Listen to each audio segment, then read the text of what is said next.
Welcome to మనా chef. నా పేరు మాధవి.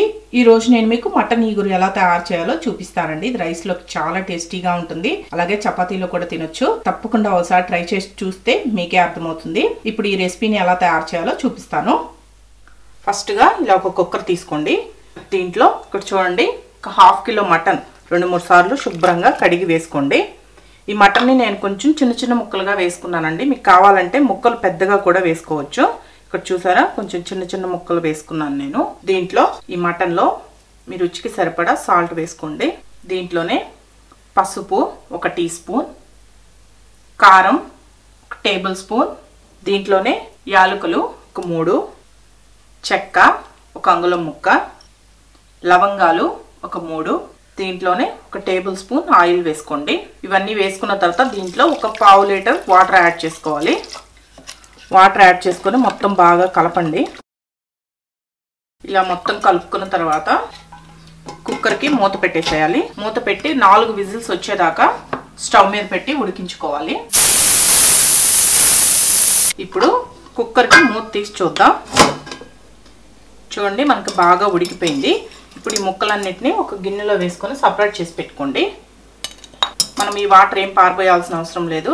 ఇలా ఈ ముక్కలు మొత్తం ఒక గిన్నెలో వేసుకొని పక్కన పెట్టేసుకొని ఈ వాటర్ని సపరేట్ చేసి పెట్టుకోండి. ఇప్పుడు పెద్ద సైజు 2 ఉల్లిపాయలు తీసుకొని ఇలా కట్ చేసి పెట్టుకోండి. 2 పచ్చిమిర్చి కూడా ఇలా కట్ చేసి పెట్టుకోండి. ఇప్పుడు స్టవ్ ఆన్ చేసుకొని ఇలా బాండిలి పెట్టుకోండి. దీంట్లో 3 లేదా 4 టేబుల్ స్పూన్లు ఆయిల్ వేసుకోండి. ఈ ఆయిల్ కొంచెం హీట్ ఎక్కిన తర్వాత దీంట్లో మనం ముందుగా కట్ చేసి పెట్టుకున్న పచ్చిమిర్చి, 2 ఎండుమిర్చి, దీంట్లోనే కరివేపాకు. ఈ కరివేపాకు కొంచెం ఎక్కువే వేసుకున్నానండి. మీకు అవసరం లేదనుకుంటే కొంచెం తక్కువైనా వేసుకోవచ్చు. నేను ఒక 3-4 రెమ్మల దాకా వేసుకున్నాను. ఇది లైట్గా 1 నిమిషం ఫ్రై అయిన తర్వాత దీంట్లో మనం ముందుగా కట్ చేసి పెట్టుకున్న ఈ ఆనియన్ ముక్కలు వేసుకోవాలి. ఈ ఉల్లిపాయ ముక్కల్ని మీడియం ఫ్లేమ్లో పెట్టుకొని ఒక 3 నిమిషాలు బాగా కలర్ మారేంత వరకు వేయించుకోండి. చూసారా, ఈ విధంగా ఒక 2-3 నిమిషాలు ఫ్రై చేసుకున్నారంటే మనకి ఇలా వస్తుంది. ఇప్పుడు దీంట్లో 1 టేబుల్ స్పూన్ అల్లం వెల్లుల్లి పేస్ట్ వేయండి. ఈ అల్లం వెల్లుల్లి పేస్ట్ కూడా 1 నిమిషం బాగా ఫ్రై అవ్వాలి.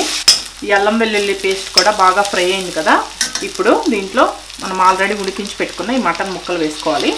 ఈ మటన్ ముక్కలు ఒక 4 విజిల్స్ వచ్చాయి కదండి. ఒకవేళ మీకు మటన్ కొంచెం ముదురు అనిపిస్తే ఇంక 2 విజిల్స్ రానివ్వండి, ఎందుకంటే బాగా ఉడకాలి కదా.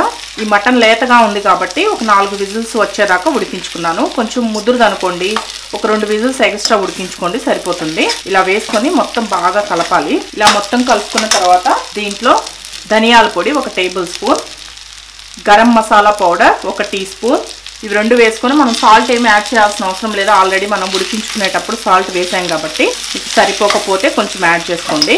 వేసుకొని మొత్తం బాగా కలపండి. ఇలా మొత్తం కలుపుకున్న తర్వాత ఇప్పుడు మనం ఆల్రెడీ పక్కన తీసి పెట్టుకున్నాం కదా వాటర్, ఈ మటన్ ఉడికించుకున్నప్పుడు వచ్చిన వాటర్ని వేసేసుకోవాలి. ఈ వాటర్ కూడా వేసి మొత్తం బాగా కలపండి. ఇలా మొత్తం కలుపుకొని ఈ వాటర్ మొత్తం మనకి ఇంకిపోవాలండి.